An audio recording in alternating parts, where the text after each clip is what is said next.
Most people think video has to be one of two things: public, like YouTube, or stored somewhere, like a folder, a drive, or a file link. But there is a third option, and for a lot of people, it is actually the better fit: private video. A private streaming home for the videos that matter to a known group of people. Family memories, church messages, training libraries, member content, organizational history. The need is already there. What is new is realizing there is a solution built specifically for it. Private video should not feel technical, exclusive, or difficult. It should feel simple, familiar, and completely within reach. We have spent years thinking that if a video is worth sharing, it should be published. But ask a very simple question: who is this actually for? If the answer is everyone, public video makes perfect sense. You want discovery, reach, search, subscribers, audience growth. But what if you already know the audience? Your family, your congregation, your employees, your members, your students, your team. Now you are solving a completely different problem. You do not need the entire internet to discover the video. You need the right people to easily find, watch, and return to it. That is where private video belongs in the conversation. If the audience is already known, private video should be on the short list. Here is how most private video still works today. Upload the file. Send somebody a link. They download it. Then they manage their own copy. It sounds easy, and for one file, one time, it often is. But then there are 10 videos, 50, 500. Suddenly you have large downloads, duplicated files, disappearing links, storage problems, and people asking where something went. We are using delivery tools to solve a viewing problem. Google Drive, Dropbox, Box, and WeTransfer are useful tools, but they were not designed to become a lasting private viewing destination. There's a big difference between "here is the file" and "here is where you go to watch." That difference is the foundation of private video. Private video is not simply a privacy switch. It is an experience. It gives the right people access without putting your content in front of the whole internet.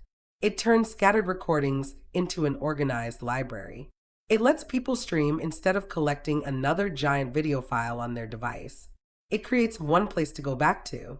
And importantly, it starts to feel like the way people already expect video to work. Open something, choose what you want, press play, come back later. That is a very different experience from digging through email for an old link or trying to remember which folder contains the video. The job is not simply storing the file. The job is keeping the video accessible. Private video sounds like a specialized idea until you start thinking about the situations around you. A family has decades of memories. A church has years of sermons. A coach has seasons of game film. An educator has lessons and resources. An association has member updates. A company has training. A team has internal communication. A membership organization has valuable content intended for its members. None of these audiences are mysterious. We already know who should be watching. And that is exactly the point. Private video is not niche. The need is actually everywhere. People just have not traditionally had an obvious category for the solution. Once you recognize the pattern: meaningful video, known audience, repeat viewing, private video starts to look less like a specialty product and more like a very normal need. The biggest cost of the wrong video setup usually does not appear on an invoice.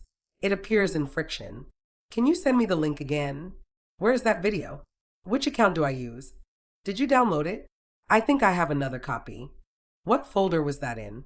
Every one of those sounds small, but repeated over months and years, those tiny moments create a lot of wasted time.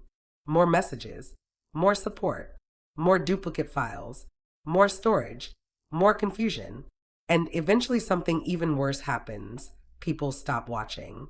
The videos still exist, but their value disappears because getting to them requires too much effort. The real cost is not the file itself.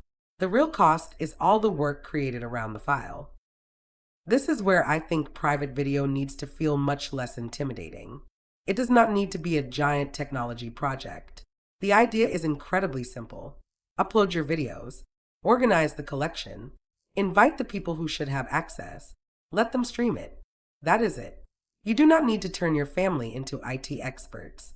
You do not need to train your church members on a complicated workflow. You do not need a public channel. You are simply giving your videos a private place to live and giving the right people a clear place to watch them. That is why private video should feel reachable from day one. The concept is new to many people. The behavior is not. People already understand streaming.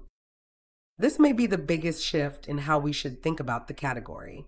When people hear private video, they often imagine taking one video and hiding it, maybe giving somebody a private link. That is useful, but it misses the larger opportunity. Private video becomes much more valuable when you stop thinking about the individual video and start thinking about the collection. A single link is a transaction. A private video home is a destination.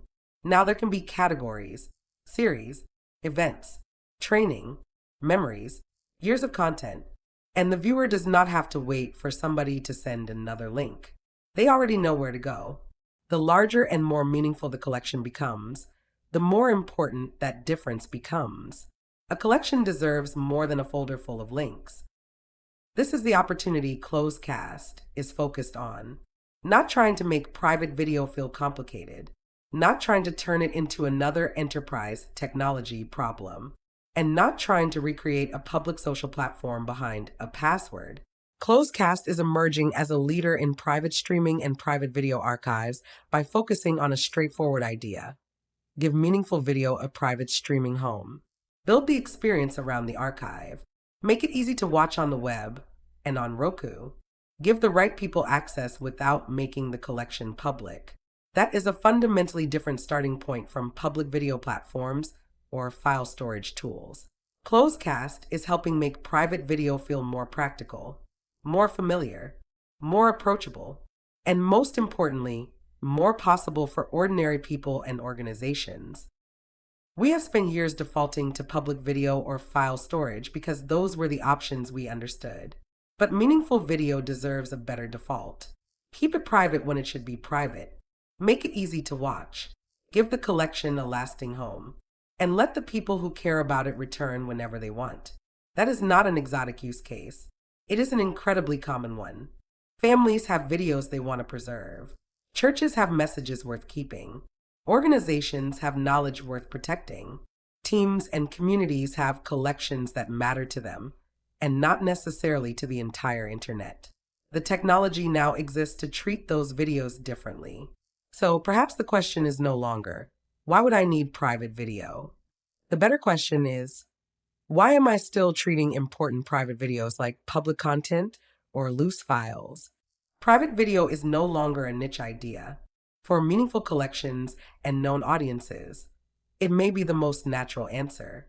Make private video the new default for the videos that matter. ClosedCast is about making meaningful video easier to preserve, easier to share privately, and easier to enjoy. Move beyond sending files and create a private streaming library people can actually return to and watch. Visit closecast.com to get started.